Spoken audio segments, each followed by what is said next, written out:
যুক্তরাষ্ট্রের president Donald Trump ঘোষণা দিয়েছেন 1 আগস্ট থেকে ইউরোপীয় ইউনিয়ন ও মেক্সিকোর আমদানিকৃত পণ্যের ওপর 30% শুল্ক আরোপ করা হবে। তিনি সতর্ক করে দিয়েছেন, যদি পাল্টা শুল্ক আরোপ করা হয় তাহলে তিনি আরও উচ্চ সুদে শুল্ক দেবেন। ইইউ এর president Ursula von der Leyen বলেছেন, প্রয়োজন হলে তারা পাল্টা ব্যবস্থা নেবে। ফ্রান্সের প্রেসিডেন্ট ম্যাক্রো বলেন, ইইউকে এখনই পাল্টা ব্যবস্থা প্রস্তুত করতে হবে।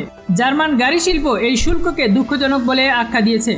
মেক্সিকোর প্রেসিডেন্ট ক্লাউদিয়া শেইনবাম বলেন, তারা যুক্তরাষ্ট্রের সঙ্গে চুক্তিতে পৌঁছাতে আশাবাদী, তবে দেশের সার্বভৌমত্ব নিয়ে কোনো আলোচনা নয়। এই সপ্তাহে ট্রাম্প জানান, কোরিয়া, কানাডা, ব্রাজিলের উপরও নতুন শুল্কের ঘোষণা দিয়েছেন।